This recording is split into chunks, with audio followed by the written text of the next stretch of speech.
Saat Teduh Antioquia hari ini, kuasa janji Allah. Bacaan hari ini diambil dari Roma 4 ayat 20 sampai 21. Tetapi terhadap janji Allah ia tidak bimbang karena ketidakpercayaan. Malah ia diperkuat dalam imannya dan ia memuliakan Allah dengan penuh keyakinan bahwa Allah berkuasa untuk melaksanakan apa yang telah ia janjikan.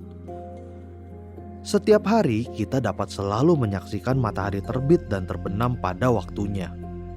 Begitu juga siang dan malam silih berganti tiada henti selama bumi masih berputar pada porosnya.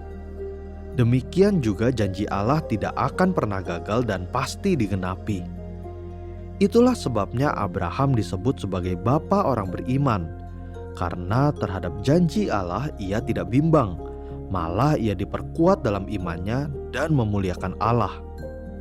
Imannya didasarkan pada janji Allah, keyakinan dalam kehendak, firman dan kuasa Allah inilah yang memampukannya untuk bertindak dalam iman. Dia juga percaya penuh pada karakter Allah dan bahwa janjinya itu benar dan pasti terjadi. Karena itu, sebagai orang percaya, kita juga harus memegang teguh janji Tuhan setiap hari, karena janji tersebut menjadi milik kita sebagai keturunan Abraham. Kita tidak perlu khawatir dalam menjalani hidup di masa sekarang maupun yang akan datang. Bahkan di masa sulit sekalipun, iman kita justru semakin diperkuat, karena janji Tuhan akan dinyatakan di tengah-tengah kesulitan tersebut. Saudara, sebagai anak-anak Allah, apakah kita sudah mengenal pribadi dan karakter Allah? Apakah kita sudah mengenali janji-janjinya bagi kita?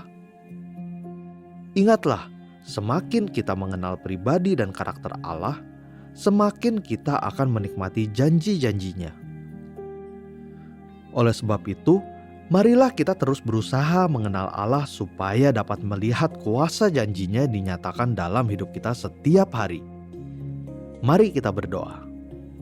Tuhan, kami bersyukur karena janji-janji-Mu begitu nyata dalam hidup kami, sehingga kami semakin diteguhkan dan dikuatkan untuk memuliakan Engkau. Biarlah ini menjadi bagian dalam hidup kami. Dalam nama Tuhan Yesus, amin. Sekian Saat Teduh Antioquia hari ini. Tuhan Yesus memberkati.